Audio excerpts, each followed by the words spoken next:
back on NFL Daily and back in the Chris Wesseling podcast studio here. Really excited to be joined by my friend Jourdan Rodrigue of The Athletic and my new friend. I don't know if I can call him a friend, but we've met a few times friend now. Tall. Ron Rivera, maybe a friend of Jourdan's here, former coach of the Washington Commanders and the Carolina Panthers, and he's just chilling here at NFL Media. Before we turned on the camera, he was so comfortable. He had his famous Amos cookies out and his bag on the table, and we're like, "We're recording this, Ron. We're gonna take it away." But I love the shirt for our YouTube audience too. Thank you. Well, something very important is happening in exactly 1 month from now. So Yes. we got to make Go sure vote. we take care Go of it. vote. Yes. But thank you, Greg. Thank you very much. And Jourdan, it's always great to be with you. I'm so happy. This is very surreal for me to be sitting, first of all, on the same side of like a lectern or a desk or something with you, Ron, after covering you for so many years.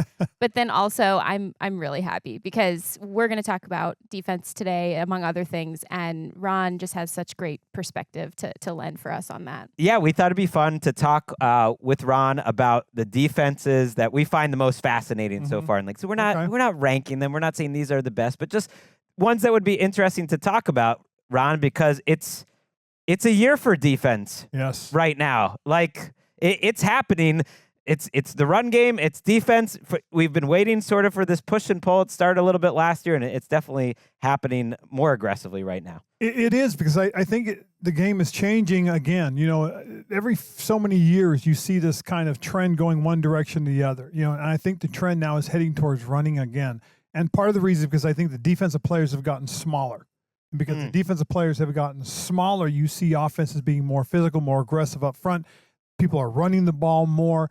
We talked about this earlier. Rushing yards are up compared to the passing yards, which are down. So that's something that I think is due to the fact that defensive players are getting smaller quicker, but the offensive linemen are getting bigger, more physical, and they're athletic. Yeah, in part, that's the domination of the spread. Obviously, that's forcing defenders to be more hybrid, smaller framed, more multiple, play them in the box, play them back deep if you have to, keeping a shell over the back of things like we have heard some people yelling about on TV. Not you, Ron, never you, but other people yelling about on TV. But, you know, it is interesting because we are in sort of a sea change and one of those things. And some of the defenses we're going to talk about today are built for it, and some are interestingly built for the past, but still doing some cool stuff for the present. Yeah, let's talk about them. So I guess I want to start with the Vikings because they are the team that is the most gonzo. They are the team that you watch and you think like, what exactly are they doing? Now, they've been blitzing for a minute now with Brian Flores, and their blitz rate's still very high, second in the league.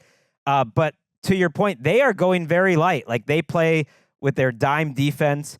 I think 31% of the time, which is the most in the league. So they have 3 safeties on the field quite a bit. And they use them in all these creative ways. Harrison Smith, Josh Metellus, Cam Bynum. But they also have 3 cornerbacks on the field quite a bit. So they essentially have 6 starters. Like, how do you see this Vikings team? Like, how are they doing it? Well, the biggest thing is up front, they're very stout. They still play very physical, whether it's 4 down linemen and a linebacker or 4 down linemen and 2 linebackers.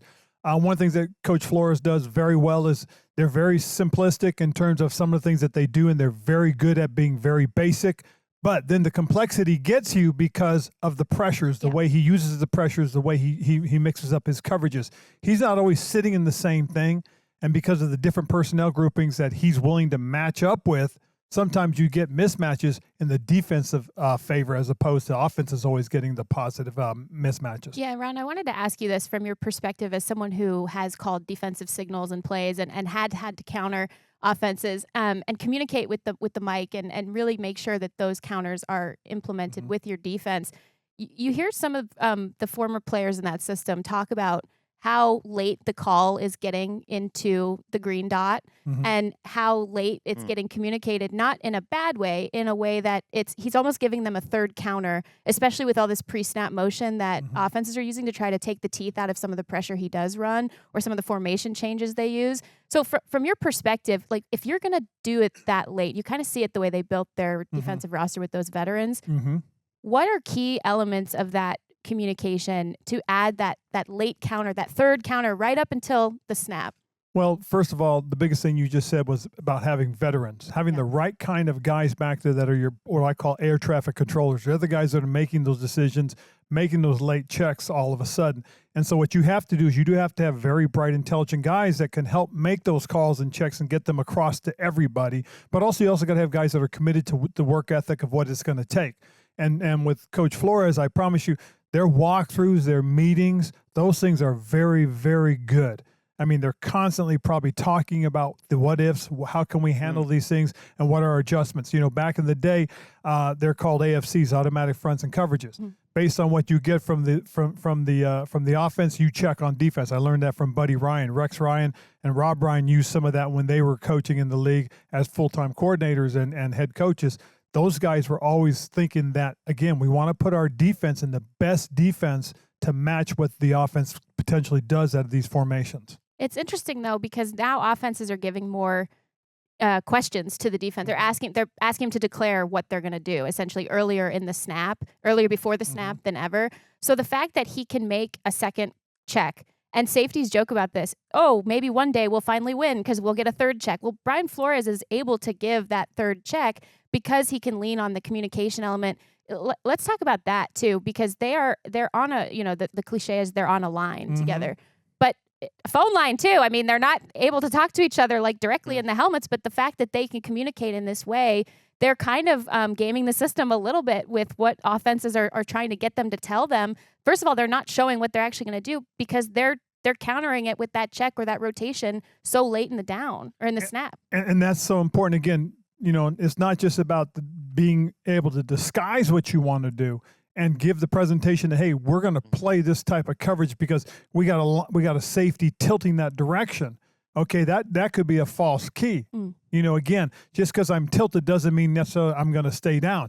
Or I'm aligned up over the top of the number 2 receiver and the nickel's cheating in like he's going to go ahead and run a pressure. You know what I'm saying? So again, disguise is just as important. And being in tune with one another so that if I see he's stepping down, okay, for this specific call, that doesn't necessarily mean on the quarterback's eyes, oh, they're rotating that direction. No, we could be doing something different because I know he's moving this. He's telling me something else. Right. The quarterbacks just seem like they're confused. They're holding the ball longer.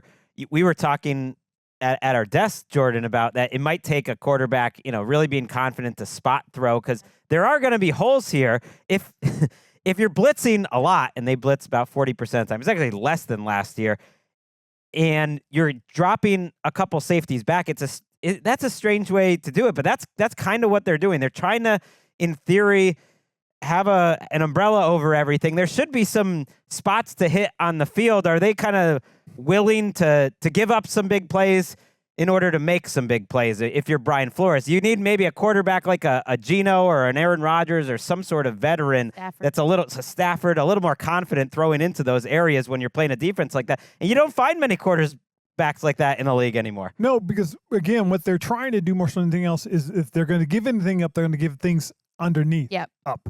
And again, a lot of things they're going to do are going to also be based on down and distance, you know, understanding that, hey, second and long, hey, it's okay. Yeah, they complete something quick underneath. We'll drive down. We'll make the tackle. And we'll be in third down. Or if it's third and long, hey, we're willing to give this up because, again, it's about making the tackle, getting them down, getting out of the situation, forcing the punt. So, again, a lot of the things that they do are all calculated. I promise you, Coach Flores has really looked at these things, thought about these opportunities, put them in the game plan. He's got guys that understand it, that can communicate that to the guys that are lining up out there on the defensive side. It's an interesting way to ask, like, to dare a quarterback. We think about daring the quarterback with the pressure, right? But you're daring a quarterback essentially. If you want to beat us, if I'm Brian Flores and the Vikings even, if you want to beat us, you have to play truly blind football in a way, because when you talk about spot throws, what Gregg's saying is throwing to a landmark on the field without maybe even seeing where that is because there's so much pressure coming into your face.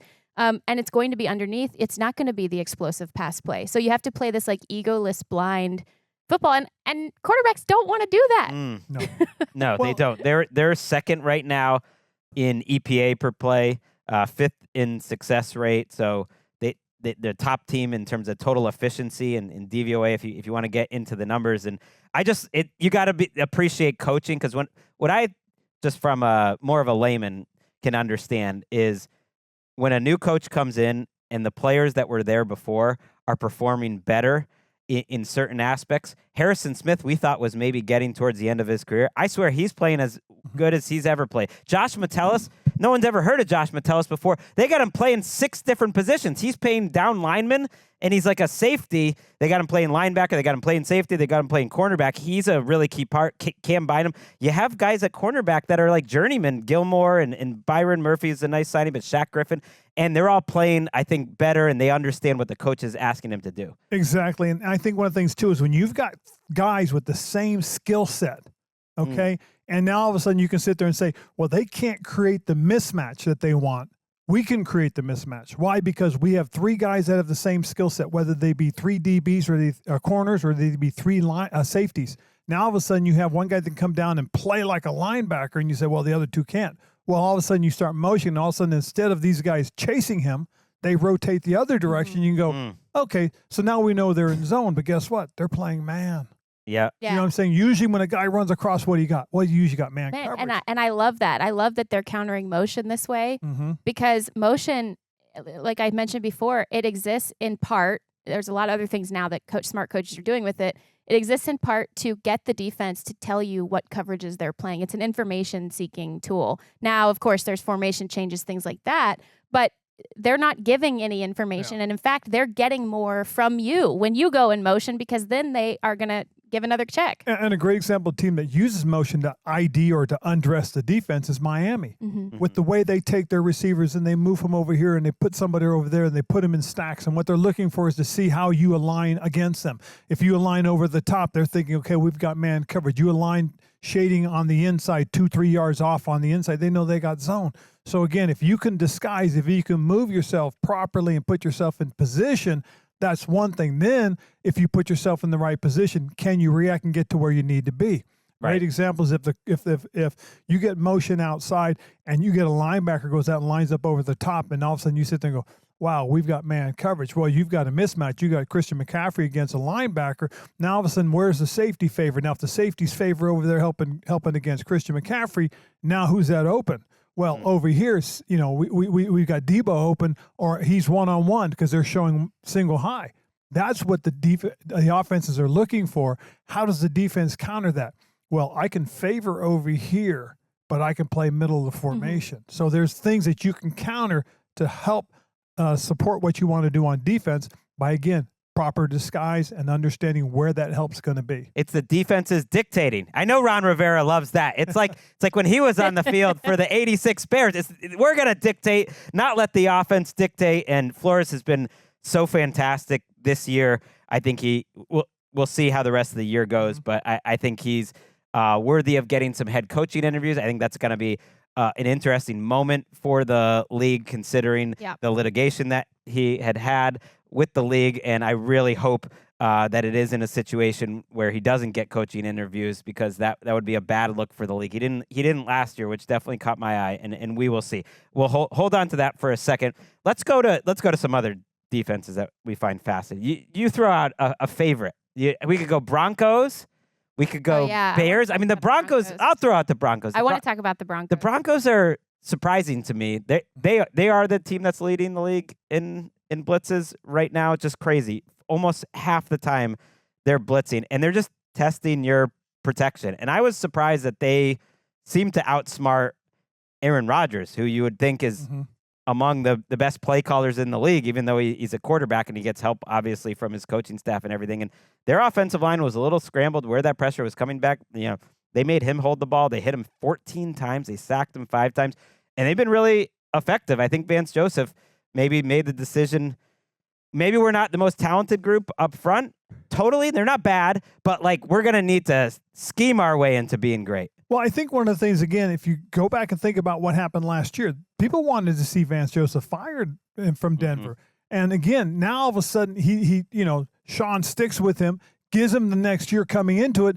And what does that mean? Well, it means that these guys on defense are now in the same system. They have a little bit of experience of what to expect from what Coach Joseph wants. And now all of a sudden there's this communication aspect, because when you watch these games and you see these guys, giving the hand signals, you see the looks, you see the points, You see the movement. Now all of a sudden it starts being put into place. Everything he wants to do is all based off of these guys communicating. And that's probably the biggest word that we can use in terms of why their success is. You've got smart players who can communicate. You've got a defensive coordinator who's trying to put these guys in proper position to make plays, but they're also being given tools to, like we talked about earlier, is we can check. We can go from one coverage to another. We can show zone and play man. We can play man and show zone. We can split the defense and play a quarters on one side, half on the other, so we can roll up and take away a specific side of the of the offense. So there's a lot of tools that these coaches, especially these veteran guys that you're seeing, these guys are, guys that have the experience, that have done it before, and now they've got the players that can match what they want done. This is their moment. Okay, Yes. and I love, though, when we talk about blitzes and bringing extra pressure and those types of things, it can sound maybe like it's complicating things. But in the case of the Broncos, they've actually made things less complicated in the sense that they're playing with this ethos that is very trademark, that is rare, that people don't actually get a lot of these days because they have a shutdown elite corner. And so you can flex a lot of different coverages, like you said. You can be very malleable and play very free and mathematical on the back end if you have Pat Surtain, who, by the way, has only allowed 8 catches for 85 yards through the 4 games when targeted. And that's against receivers that he shadowed over 60% of routes. DK Metcalf, George Pickens, Mike Evans, and Garrett Wilson. When you are simplifying things in the sense where you're like, all right, I've got that guy. Now everything is going to revolve around that guy taking away at least 3 pieces of math for the offense, because those receivers, those caliber receivers, are +3 players.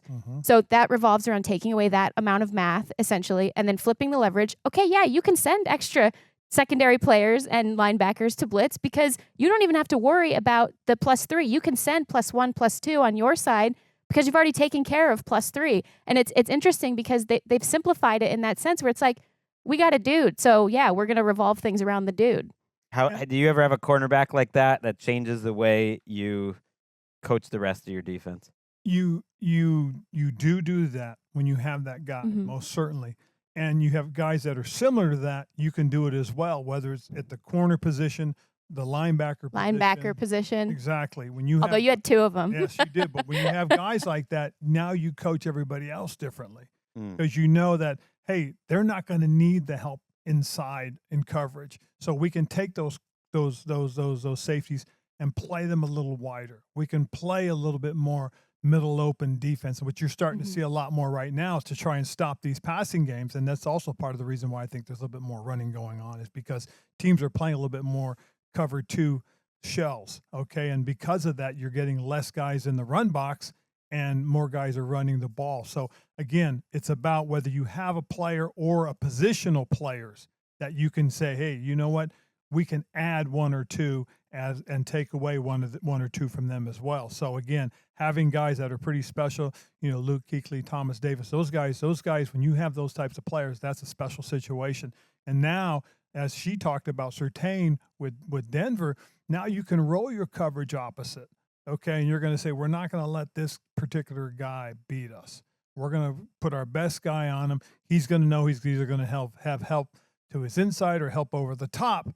Every now and then, he's not going to get a lot of help, and we're going to try and eliminate this over here with the other 10. We're going to try to help Riley Moss out, who's fighting for his life on the other side. A second-year player who was hurt last year, and teams are going after him, and he's holding up okay, some penalties, some bad plays, but they've been very consistent. They're 10th against the pass, 5th against the run, 5th overall in terms of DVOA, and they're making it work, and it's made them watchable because these Bo Nix games, this is where I feel gotta do a lot of work, man. I feel a little sick because I'm just like, I kind of miss I like different flavors. I love me a Geno Goff shootout on a Monday night, but I kind of like a 10-9, just like, oh man, are either of these teams going to score? Slop fest, Broncos, Jets. So I like having different flavors in the NFL. Broncos giving us that. Let's talk about your Bears. Do you still consider them your Bears? I guess you've been going up against them for like 30 years. Yeah, but so. you know what? When you've played for the Bears, you'll always okay. be a Bear. Yeah. Okay, so I was just in Chicago. It was great. So you've coached against Matt Eberflus a couple times. Went and looked. I found a 12-7 Washington victory. So their defense was already playing well back then against you guys.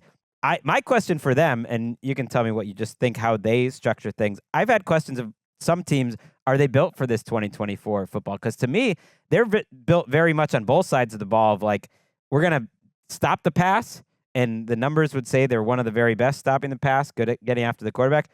And maybe we're not as focused on stopping the run. Offensively, I think they're also kind of built to throw the ball and not as much to run the ball. And I'm wondering if those teams could be in a little bit of trouble this year. They haven't really stopped the run that well, but we think of them as like an elite defense. I don't know if they're quite there. They're very good in pass situations, not so much against the run. Is that kind of the Eberflus defense, or what is it?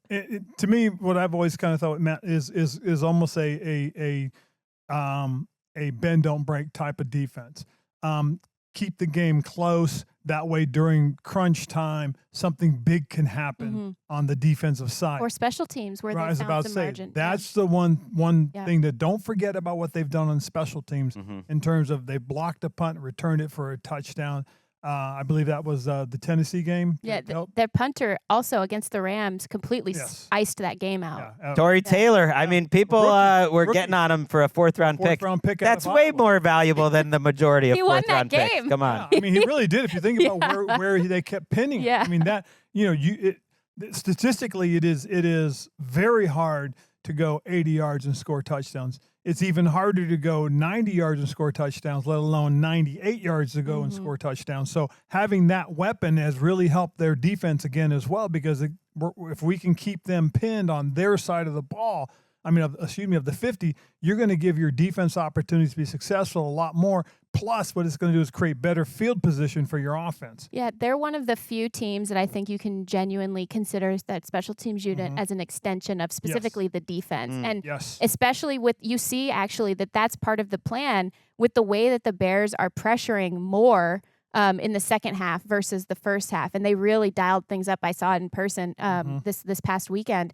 It's interesting that actually shows you that even though they're not usually playing with a lead, that they're still going to rush the passer or try to dial pressure as much as they can on opportunities that other teams are throwing the ball. And they have to throw the ball because they're backed up. And so that's even if you don't, even if you're the Bears and you're in a deficit, if you can back the other team up, they're going to feel like they have to throw the ball against you. Teams that have had success against the Bears are always in front of the chains. They're not chasing it. And if you can get them, as the Bears, get them to chase it, they're going to be very successful. A terrific pass rush. Montez Sweat, I think, is really one of the really, really good outside edge rushers in this league, and he'll continue to do those things for your them. guy. Yes, he is a good football player, and he has really helped that resurgence since he got there last season. So a lot of big pluses for them as far as that's concerned.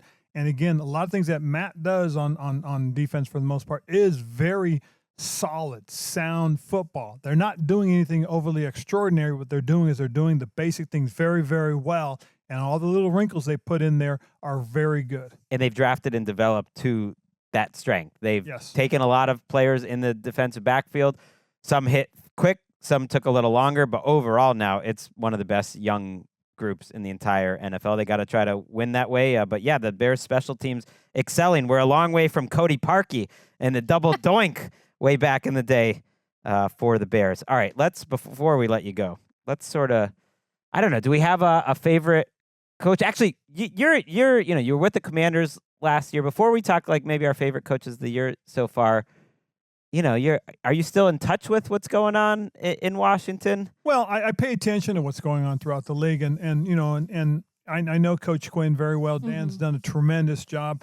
I'm a big fan of his, because again, I had to compete against him, stinking almost every year when we were in Carolina, and then he goes to Dallas, and I finally thought I got rid of him, and he's in Dallas, and now I have to deal with that again. But I've stayed in touch with Dan, and big fan of what he's done. Also, big fan of Cliff Kingsbury. What he's doing for the Commanders, and he's doing with Jayden Daniels has been tremendous. It really has. Jayden's done a tremendous job learning and growing and continuing to develop. And Cliff, probably one of the biggest things and best things they did, knowing that this is their guy, he went out and tried to find out what he did best at LSU, and took that and kind of morphed that and evolved his offense. And now this quarterback is not just necessarily learning a whole new thing as much as he's learning to do what he does best and improve upon it. And the young man has worked very, very hard for them. Yeah, and to expand even further, we see the best coaches and coordinators do this. We see them do that research to not just say, here is my system, and you are going to run the plays in my system, and we have selected you because you're a fit in my system. Instead, you identify plus traits, exceptional traits, and you select, it's not the whole playbook, but you select from a bucket of those plays that are plus plays, or that are comfortable plays, or that are plays that you can understand make a difference in that quarterback. Right. And as you know, we did that in Carolina. Yep. We did that with Cam Newton, Rob Chudzinski, Mike Shula. They go down and they spend time with Auburn. They learn as to what they did and how they used Cam Newton, try to find out what best fit Cam, and then they took those things and they mixed them and put them together and created the offense that we used in Carolina for all those years with Cam Newton. Odds that Mike Shula was down in the Auburn heat still wearing the same hoodie. Oh yeah, probably.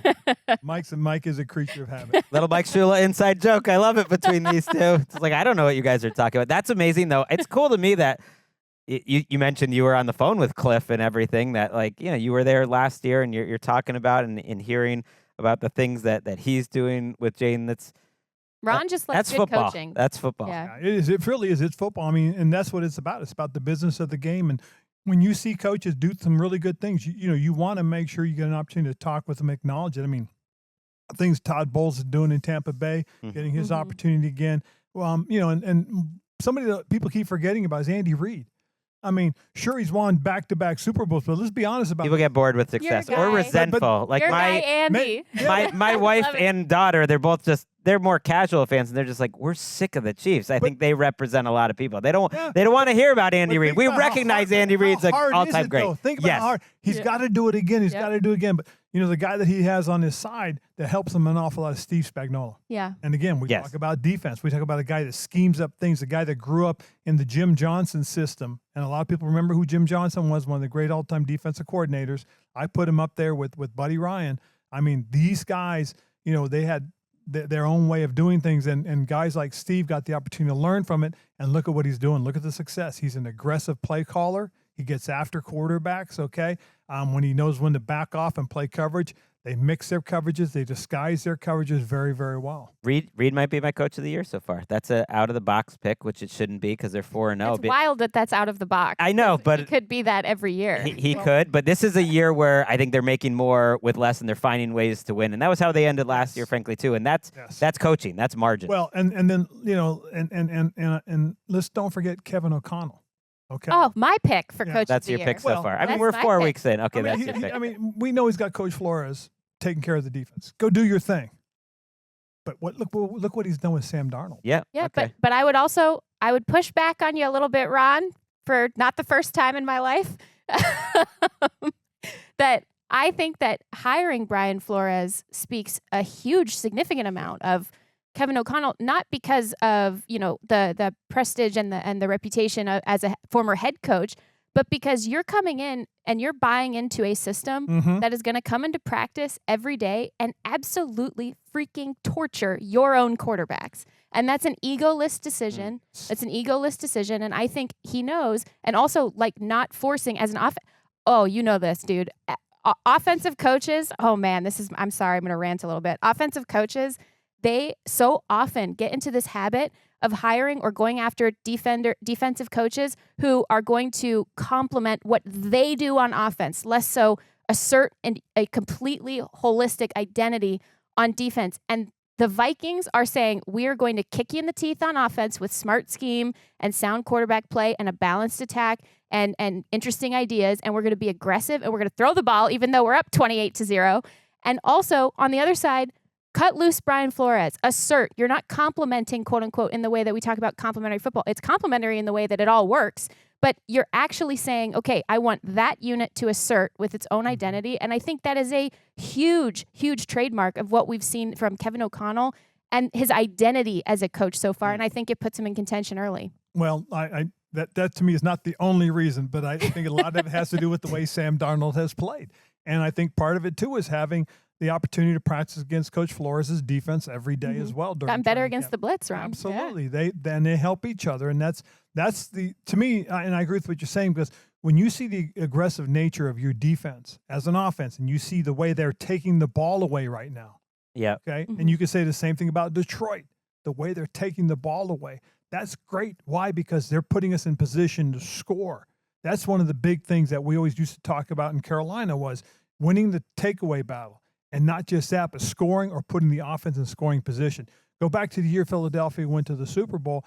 They led the league in takeaways in the first half in their on the opponent's side of the 50-yard line, which led to more scores, and their offense was the leading scoring team after takeaways. So these are things that you try to preach to your team, and when you see it happen as an offensive unit, you get fired up. You can't wait for your defense to get back on the field and take the ball away for you. And now they're the opposite, the Eagles. I think they've lost the turnover battle in 10 straight games, which is hard to do, just That is really hard luck-wise. to do. And that's a reason why they're at 2-2, or maybe even lucky to be at 2-2. You're right about O'Connell and Flores that it takes a little bit of a lack of ego, because I was hearing reports from some of the beat writers there during camp that there were moments where they're like, oh, can you just let Sam Darnold and our rookie like complete a pass? There were just some days where they were just totally scrambling the quarterbacks and they couldn't get good work in, but eventually that's going to help them out. That's why I have Jourdan here.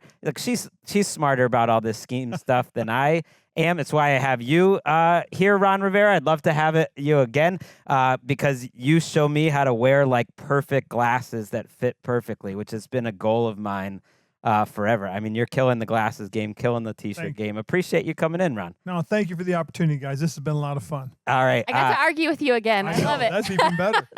It was great to see you guys kind of. You know, just real quick, though, whenever we used to have press conferences, Jourdan would start, if she was at the end of the press conference, we would go longer than I was supposed to be out there because she would come back with something and I'd have to talk about it. Then she'd say something. Well, I'll say, yeah, but what about this? And so it was more, that's like our podcast. I'd even follow you to the golf cart sometimes. That is very much like our podcast. That's why we're still going right now. Like we can't stop honking, but we got to get Ron on a plane. You're heading back home. You got to get to the airport. Appreciate everyone checking out the show. We got one more show this week. It's going to be my picks show with Cynthia Freeland. So check that out. That comes out Friday afternoon for Ron Rivera and Jourdan Rodrigue of The Athletic. And Gerald McCoy. What a star-studded show. We got the big names. Football is back.